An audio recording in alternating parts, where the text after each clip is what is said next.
It's very much a bubble in the US, at least from what I can see. But he hasn't been the places I've been. You know, I grew up in the streets of Australia doing this sort of stuff for fun. It's really disappointing because I think there's a lot of good breakers out there, but you know what's happened over the last 5 years is that it's become so tarnished because everybody's looking for that edge. G'day, mate. To try and make that little bit more money, when in reality, you know, common sense thing to do is if you look after your customers, they're going to be around long term and then you're going to make more money. But people don't think like that. I really don't care what the people think, pretty much anyway. That was an issue for the watch market, was that watches were being flipped between flippers and it kept pushing the price up and they never got into the hands of the end consumer, the person that was happy to pay, you know, $30,000 for a $15,000 watch.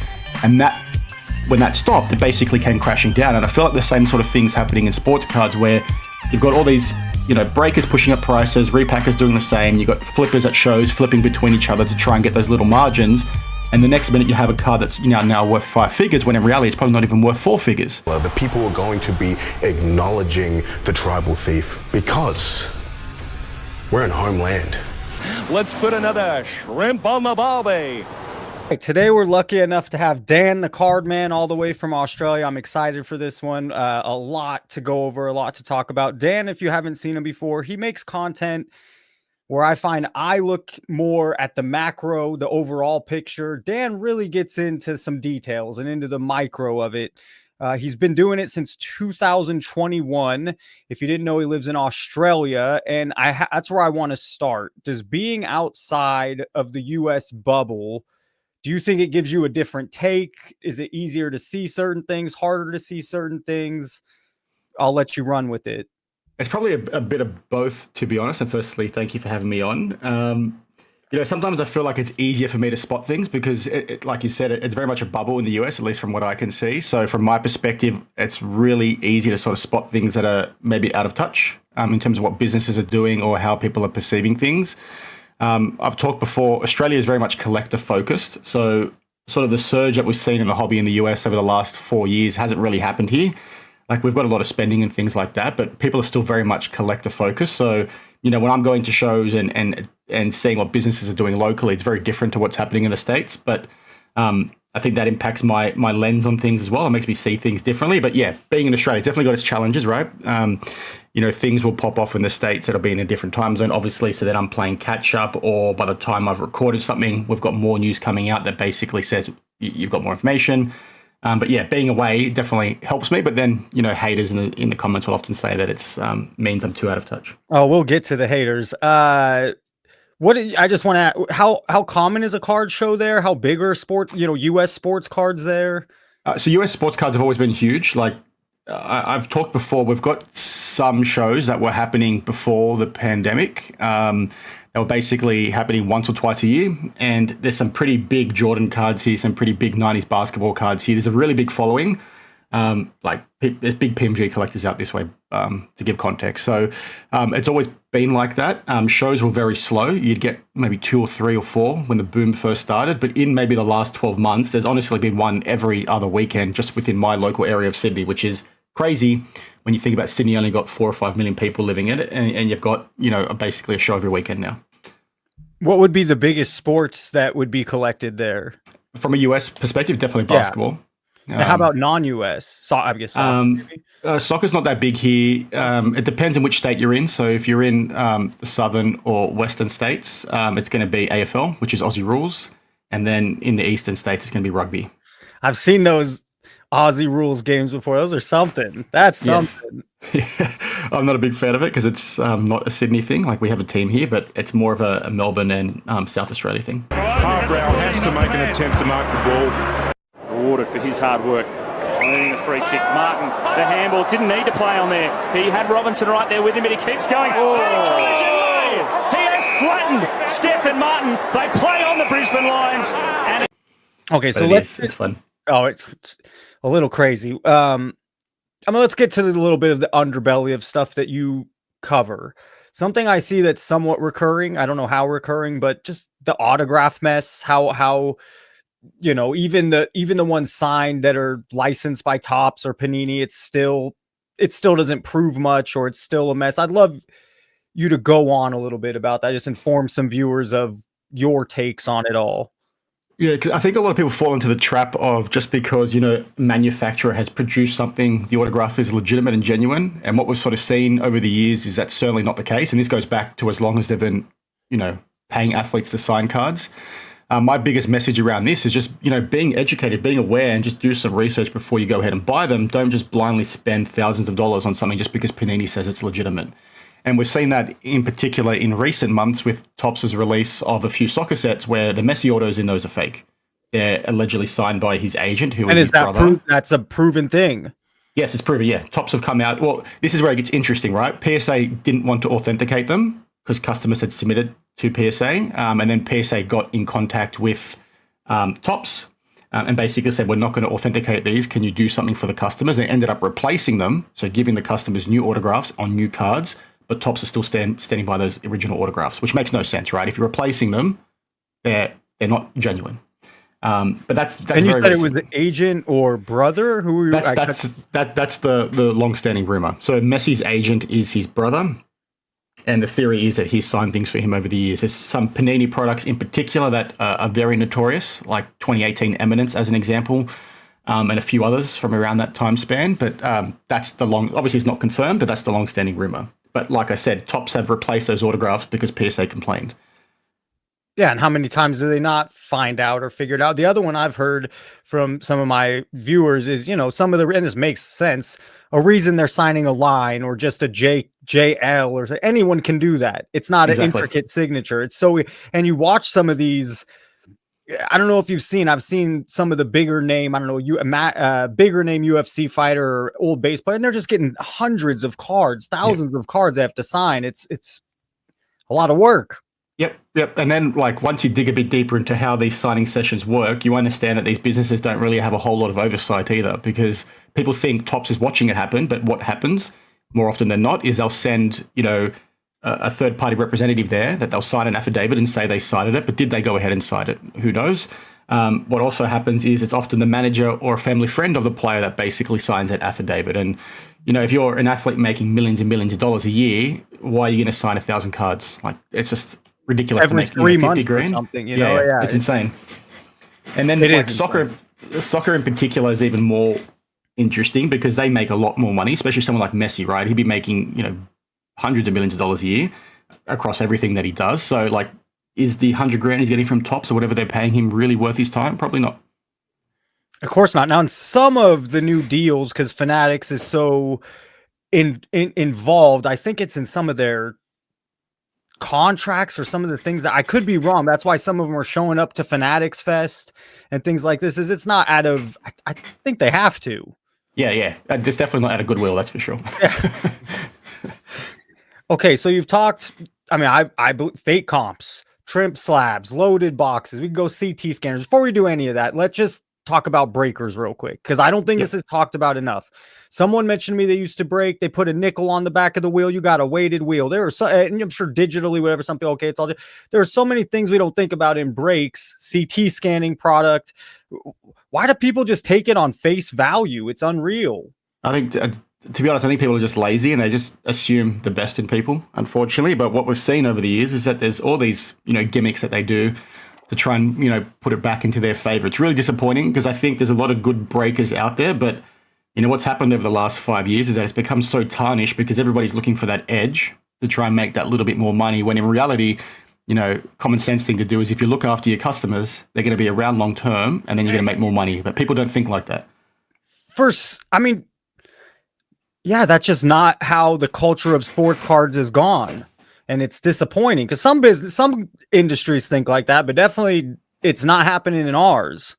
Yeah, it makes no sense. It's one of those things that I've complained about it for years, right? And nobody really listens because it just goes from strength to strength. But, it's one of those things where Fanatics could really put a stranglehold on this industry if they wanted to. I've talked before about them. They have their Fanatics Live selling platform. What's to stop them one day from saying, hey, if you want to be a breaker, you can only break on our platform or you're not getting our product. Or if we find that you're buying our product from someone that is on our, distribution list, we're going to ban them because you can only buy it from us directly and you can only break on our platform. And when you think about all these breakers looking for those edges and things like that, the industry could be going like that overnight because Fanatics says, hey, we want to funnel everything through us, because that allows them, as I've said before, to make double commission, right? They sell you the product and then they make a commission off every single sale. It's a no-brainer for me, and I wouldn't be surprised if they do it eventually. But would they run into legal water? That it seems. I don't think so, because they're doing it now, right? They can. I don't think so. Not from what I would understand, and they're basically doing it now, right? They're selling you a product, and then you're selling it to a customer, and they're making commission. I don't think there's anything wrong with that. Obviously, if they start, funneling things to people, who knows? But things like that, when brokers are doing the wrong thing and they're trying to put odds into their favor and rip off their customers, are priming themselves for a business like Fanatics to say, you know what, get out. Or like what we've seen with Whatnot in the last 2 to 3 days with this whole repack regulation piece. You think they'll follow through with that? We'll move to the Whatnot. You mentioned it. I mean, so they're cracking down on repacks and mystery packs. It's a lot of work. There has to be follow through. That's the one thing I'm worried there might not be the best follow through. Yeah, I agree. I don't know how they're going to police it, or if they're going to police it. There's already some negative language in terms of their policy. I think they talked about bringing an independent auditor in, and a lot of people ran with that and said, great, they're going to get everyone to do independent audits. But the language basically says some manufacturers may require one, and that just is double negative, right? Some manufacturers, and they may require one. So are you going to enforce it or not? Okay. And then in terms of the other policies, they talk about PSA certification of repacks. I talked about that today. That's got a bit of an issue with Jeff Wilson's recent Graded Gems pack that he released. So again, people are placing weight on PSA when they shouldn't. But just from what I've seen, who's to say they're actually going to police it or not? Yeah, it's also, it's tough to police. You have to actually be proactive about it. You can't just let it sit there. You mentioned, or we've talked about now, a few things. I'm curious if you were to pick one of these hidden in plain sight scams, let's say fake comps, loaded boxes, breaking. What is the one that's the worst, or the people don't see? It's the hardest to see. Maybe that's two angles, but there's so many hidden in plain sight. I think breaking and repacking, I'd put them together. I'd say they're probably the worst. The reason why I think they're bad, obviously, because people get scammed, that's pretty self-explanatory. But I feel like, I've talked about this before, I feel like they introduce a lot of artificial liquidity into the industry. And there's a lot of money moving around off the back of them that I think is artificial. And if something was to come in that was to stop repacks overnight, like I spoke about just then for Whatnot, or, a business was to go bust, like that money is going to disappear almost overnight. And I feel like people are relying on their ability to sell things quickly because of those two streams. So if that disappears, like what's going to happen with that money, and what's going to happen to the wider industry? And one of my issues, as you mentioned, it's all for now. Is the product they have right now doesn't create long-term value in almost all of it. It's overprinted. There's so much of it. It's all about the now. And so what about in 15, 20 years? It really bothers me, and I get pushback on it. But yep. Yeah, like I've talked about that a lot as well. Like it's concerning, especially when you look at the amount of money being spent and sort of where that money or where those cards are ending up, and the money that people are having to pay to get those things. It makes me really nervous, again, about what's going to happen long term, because if people have all these cards that are worthless, are they going to be wanting to be around and be collectors? It just seems very much focused on the now, on the next rookie, and it just doesn't make any sense to me. So I'm a bit lucky that I don't see a lot of that here in Australia myself. So sometimes I feel out of touch, like we said a little bit earlier. But it's just crazy. I don't understand how people can't see the writing on the wall with the amount of stuff that is getting printed. And I've talked about this before too, where you look at someone like LeBron in Panini Prism, right? He gets a gold Prism every year. I think Prism's been around for 12 or 13 years now. So his gold out of 10 for Prism in first year is now, at least out of 130, plus all those other parallels that they release year on year. So just in that one set, you've potentially got 300 to 400 LeBron cards just out of 10 or less. And that happens every year across every set. It's like, that's right. Why is that relevant? Yeah. So that stuff spirals very quickly, and people don't think of it like that. It's bonkers. And then you have companies like Wildcard and Leaf. That's their whole business model right now to try to compete or stay relevant, is we're going to make all short print stuff. So it's not, there's so much that's flooded the market. And then you have TCG and when all this stuff, it's at an all-time bull market right now. It's all-time propped up. Yep. TCG is insane. There's that Van Gogh Pikachu card. Yeah. I think Card Ladder has it on my third of market cap. Has that card, and he has it in a 9. It's insane. It's like 50,000 PSA 10s. Oh, It's we looked at insane. them. I told him, sell now. It's just But ridiculous. yeah, that is crazy. And obviously, there's a lot of Pokemon collectors out there, but is there And it's a really 50,000 cool people card. in the world? It's differentiated between all the other stuff because how it looks, but there's way too many of them. Yeah. Sorry, just what I was saying earlier about repacks and breaking and the artificial piece. The reason why it makes me nervous, right, is that you've got breaking happening. People are spending money hand over fist, and they're taking more risk because they feel they can sell those cards quickly if they wanted to. And you've got breaking and repacking essentially built off the back of that. You hear about all these card shows about repackers buying out tables at 90% comps. So me as somebody that wants to take more risks, I can spend a bit more because I know a repacker is going to show up potentially and buy my cards. If that disappears, you've got all those people at all these shows all around the world with that same intention, now not being able to sell those cards as quickly. They're all going to have to take losses.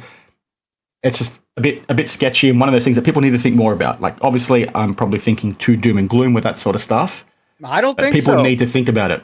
At least it also just, okay, let's move to the next subject because, and it, pairs off this is throw Jeff Wilson's name, but it's a lot of content creators who are really salesmen making content. And it doesn't help. What you just said doesn't, at least that side's not represented in the space enough. I mean, even if let's not be doom and gloom, but let's at least talk about it. Let's at least have the conversation because too many channels are representing cards as they have an ulterior motive. They're also selling the stuff. Yep. They're selling it as it's disappointing, to be honest, because I've been talking about it, like I said, since the channel's inception, basically, because I naturally see this stuff just because of what I do for a living. So I think about these things, I think about these risks, and then I see what's happening and see people blindly follow it. And then you have channels not talking about it that have the platform to actually make a tangible difference. So it's disappointing when it doesn't happen. Like someone like Jeff in particular, with the whole backyard break situation where Grant came out and made those ridiculous comments, he sort of didn't put enough pressure on them in the get-go when he could have, right? And that's obviously a different issue, but it goes to same sorts of things like we saw with these messy cards, with the fake autos. I think someone like him could have put a lot more pressure on a Topps to actually come out and make an announcement. Because one of the things I didn't touch on earlier is that Topps didn't come out and say to all customers, submit your cards back to us, we're going to replace them for you. They just said, hey, we're only going to replace these for the ones that people send to PSA. So almost under the table, trying to sweep it away, ignore the issue, when someone like Jeff now talks about those things on his channel because he wants the clicks, but he won't follow through and actually make the effort because he can. It's just incredibly, disappointing. And there's a lot of channels like that could be doing more that don't. And not only do they don't, also the deals with Arena Club or the pushing graded girls. Like recently he's taking so much credit for what happened with mystery packs. It's ridiculous. But that's where a lot of I get bothered by the manipulation aspect of Arena Club's terrible. You're going to go in and hit a Michael Jordan rookie with Jim Rome. Like that's really, it's insincere. It's fake. It's, to me, I can't, but it just, to me, it really makes, it's a little bit dirty. It's just, and it doesn't paint the full picture. He's incredibly out of touch with a lot of the stuff that he covers. He's tone deaf. I think he's shown that time and time again. And yeah, like the Arena Club stuff, I don't like. There's a lot of people that push it. I like businesses trying to do something different, right? I'm not trying to say don't innovate, don't be a differentiator within the market, but there are ways to do things the right way and there are ways to do things the wrong way, right? And I think a lot of the businesses are very much focused on money, which is their prerogative. It's what they're there to do. But you can get money and look after your customers at the same time. And a lot of them forget this. And just speaking of Arena Club, to also maybe show how out of touch Jeff is, he had Collectors MD on his Jeff Wilson show a couple of weeks ago, and the video was sponsored by Arena Club. And then he got pushed back in the comments and basically doubled down. Yeah, and he doubled down. And he's like, oh, it's fine, we're not going to delete it. And then, hours later, he went ahead and deleted it. But it's just dumb. Oh, did he end up deleting it? Yes, he's removed the ad, yeah. So the people were right. Yes, yeah. After he basically said it wasn't. You're wrong, they sponsored the video. It's like, if you're that inclined to make number of videos for a sponsor in a month or in a year, or whatever his sponsorship requires him to do, just make this one sponsor free and put out an extra video that month. Like, it's not that hard, Jeff.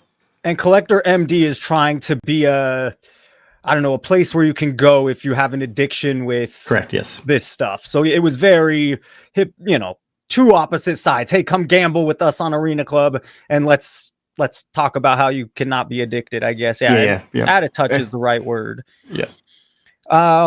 Let's go to Fanatics and some of the there's really two big monopolies right now in cards. Fanatics has done it, and Collectors Universe has kind of done it. So,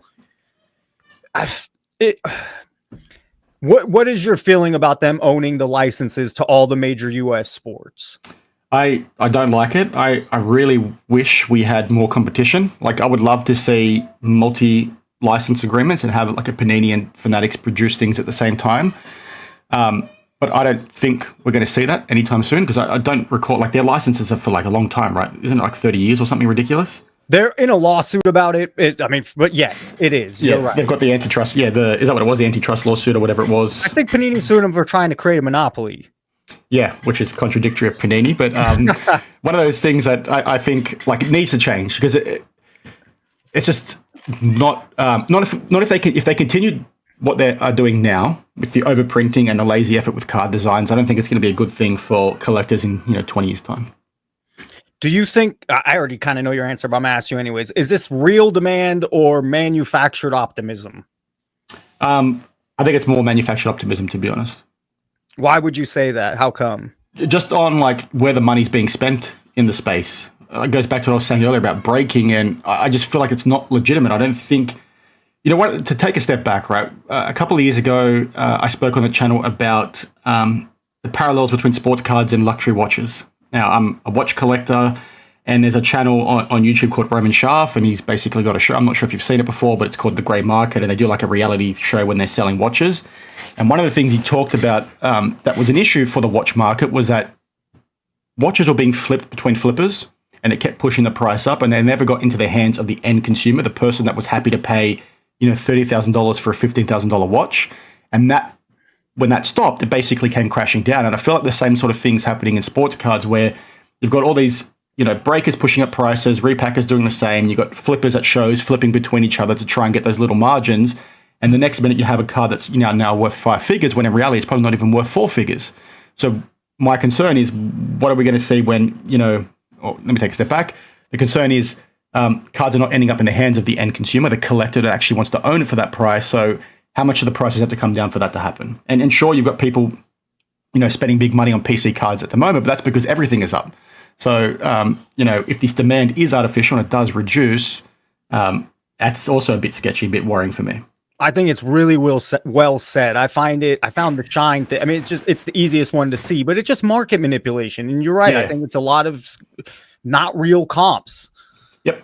And what unfortunately happens, I've talked about this before too, I feel like collectors have a thing they want to try and chase, right? There are the best sets, there are the first year sets, they're the rookie cards. Those are the things people primarily want. And then they became too expensive, so they had to take a step away from those, and they moved to, other sets, inferior sets, non-year rookie cards, other players, other athletes, and they just moved further and further away from what they actually wanted. And I feel like there's a lot of people that are now collecting things just for the sake of collecting it because that's all they can afford, when in reality, do people actually want to own those things long term? And I think there's a lot of that happening. I think it happens with F1. I think it's happening with soccer. I think it's happening with all these V-Friends crap and all these other things that you see getting produced. Yeah. Because people want a LeBron rookie card, right? But you can't afford one. So you just take that step further away. And next minute you've got, an 11th year card that, you've paid 5 figures for that nobody actually wants. And unfortunately, I had people, garbage pail kids. Some of my viewers were really enjoying it. You get it cheap. It was still a collector's market. All of a sudden, they recently put this Paul Skeens auto. The minute there's a chase in there, now the collector can't go buy that product anymore. You just spoiled their fun because everything went super high now that there's this chase card. And every product they're making right now, they're making it as a gamble with the chase card, and it ruins it for the collector. Absolutely. Yep. Yeah. I love busting product. I've talked on the channel about, I entered a lot of breaks in like 2014, 15. I was very big on select basketball. I busted a lot of that, but, I can't do that these days because it's way too priced out. And it's really disappointing because someone like me who grew up collecting cards, the fun is opening a pack, right? You get a good card, but the fun's collecting. So that's gone now. And the things I've also talked about before is, are kids really getting that experience now? Like, they're not even getting it with Pokemon. When you think about what kids like these days, Pokemon's gone bananas.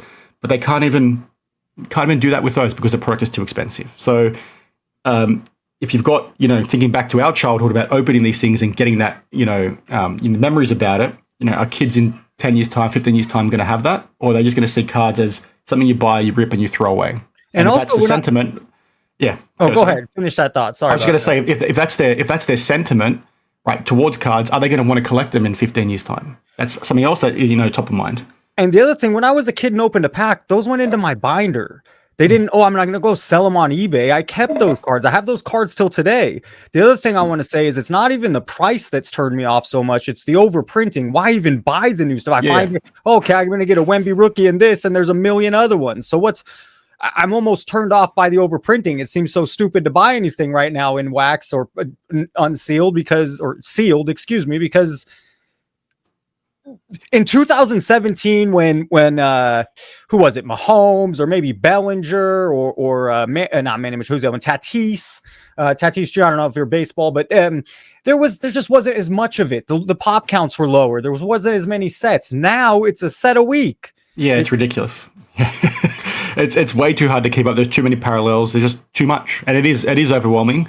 That's also part of the reason why I don't buy it. Number one, you're paying an arm and a leg, especially here in Australia, and then what you're getting is crap, and it's overprinted, and you can find it for 2 cents at the next card show. So it's ridiculous, and I don't get how people are so blindly following it, buying all this stuff. Maybe I'm just out of touch, but when I see all these things, it makes me very nervous. The liquidity off breaking and repacking, the lack of sentiment towards keeping cards and collecting them, the overprinting. It just doesn't seem very conducive to a successful hobby and sustainable hobby long term. To a true collector, I think it's actually, I was going to make a video on this. I still might. I actually think it's great because there's so much stuff that's not hyped and not pumped. Like, if you want to get something 10 years old, 5 years old, even some a couple years ago that the hype has died down, there's so much of it. You can find stuff cheap that's cool. But the news, what bothers us is how it's being hyped and pumped and pushed. Yeah. So speaking of this, have recently fallen into this, I'm sure the hater trap.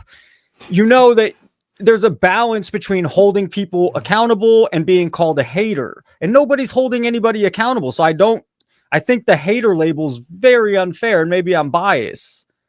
Yeah, I've had this for 4 years, basically since the channel started, to be honest. People say I'm too negative. From my perspective, I find that a bit like, maybe it's because people only see me on camera, right? And they think I'm just thinking like this and complaining all day and night. But for me, it's like I see something I don't like. I want to try and educate people, so I'll make a video and then I sort of forget about it, right? I go on with my day. So people don't see that, so I can understand maybe why they push back. But from my perspective, it's like, why do you need me to talk about how amazing cards are? The fact I'm making videos shows that I like cards. So when you say I'm a hater, it's a bit, counterintuitive when you've got thousands of channels basically talking about how awesome cards are. You don't need me to do that, but no one's really pushing back on the issues that actually matter. And, I've always flipped the script, right? If I'm calling out a scammer, how is that making me a hater, right? Because I'm helping someone out there. That's me doing a good thing for the industry. Or if I see a Topps or a Panini or a PSA make a mistake, and then I talk about it, that's me trying to help someone and educate, not hating on the businesses, right? So people just need to flip the script. It's annoying. I've copped it for 3 or 4 years, but it is what it is. It can get annoying. I agree. Let's see what else I have. The $13 million card sale with Shine 150. What was your initial thoughts? What are you thinking now? I find it to be market manipulation. How about yourself? Yeah, I think it is. I think if you look at the money that Kevin O'Leary has spent in other industries, you'll see pretty quickly that he's had a habit of doing this. He's very big into watches as well, so I know him full well from that. And just comments he's made in the past about watches and sort of how he sees them and sort of what he pushed within that industry in particular tells me he's clearly trying to do the same thing within sports cards. I don't think he's here because he likes them. I think he's here to make money, which is fine. People can do what they want. But the fact that people ran to that sale is a bit odd, treating it as legitimate. Like, who was the underbidder? That's what I'd want to know. Don't we all? Exactly. Who's to say the underbidder wasn't one of the syndicate that bought it? Yeah, and tinfoil, but it could be. No, I mean, it's not. That's how some people look at it, I guess. But I don't think it's all that tinfoil. We'll end soon here. I want to get the $13 million card sale, serial number cards, serial number autos, views to sub ratio or live views to actual video views. I find there just to be a lot of funny numbers right now in our space. And I just love your comment on it because it's important for people. There's a lot of new people that come in and they don't know numbers are funny. We do because we've been in it a long time, or we can be skeptical at least. We don't know for sure, but I just think there's a lot of funny numbers out there right now. Yeah, there's definitely people that have bought subs and views. I think the notorious ones are like, Roth Cards as an example, Mojo Sports to an extent, a few others, Jeff Wilson potentially. The thing that I found very interesting when you put out that video talking about sub to view ratios and how the hobby content is dying, what people missed, and I talked about this in my video, is that you've basically got apparently more money ever being spent in this industry than ever before. You've got more shows popping up. You've got more people attending shows. You've got all these records being broken, yet views are not growing on YouTube. So how does that correlate? And people will say there's more channels, sure, but that's not how any other industry works. The biggest channels are the ones that generally attract all the views, and when things are booming, they're going to get more. So you've basically got all these record-breaking metrics happening everywhere else except for YouTube. So either the population of viewers is a lot smaller than what people think, or people have bought so many views and subs that's inflated what's actually out there, and now there's no growth because they've killed their channels with this crappy and fake retention. And it's not just YouTube. I've on the lives recently I've never been to Whatnot. We went on Whatnot. Never been to Fanatics Live. Went on Fanatics Live. And yesterday we went on TikTok Live. TikTok Live we'd go into these rooms and they'd have 7 people. So people, they also, these are salespeople. They make it seem like everyone's buying mystery packs. Everyone's in breaker rooms. We even go into, you go into Ryan Car Collector 2. He's got under 100 people in his room where he has how many tens of thousands, hundreds of thousands of subscribers on YouTube. So none of it equates. None of it adds up. And it's easy to say and show how big it is, but the numbers are just funny. Yeah. And when you've got the people telling you how big it is, they're the ones with the biggest incentive for it to be that big. It's like, okay, is it again funny business going on? So it's interesting. Like I said, YouTube algorithm is a bit weird though. So my numbers were a lot better 12 months ago. I think a lot of that is because I slowed down my content a little bit while I focused on, my real work and my family and things like that. So it's been a lot slower than what I'd seen previously, but it's slowly coming back. And I think you could tell which channels have legitimate views and subscribers and comments because it all aligns with each other. You don't have someone with, 100,000 subscribers and then like 2 comments a video. I fully agree. And the thing I'll mention to you because I talked to some other YouTubers not in cards, and they reassure me, I'll just reassure you, ebbs and flows. And you're right, the break probably hurt a little, but it does ebb and flow. And when we get a real big story, you actually have a story to talk about, and your established channel, people will want to hear your voice. But this was an awesome talk. I know it was really hard for us to schedule because you're in Australia, but I'd love to continue talking with you because you're very articulate and come from a place of, very level-headed. Yeah. Thank you. It was good. Apologies. It's just really hard with the young family. I've only got 1 or 2 days a week, so I'm happy to catch up again. Things have been going good. Not much else to say. Dan, thank you again for coming on. It was awesome, and I hope we can do it again. Definitely. Thanks. Well, you never know with the NWO, but it can't be good. Strength in numbers with the NWO. What up, everybody? This is Robert Ory, a.k.a. Big Shot Bob, and you're watching Professional Sports Cards. Hey, by the way, go buy my rookie card.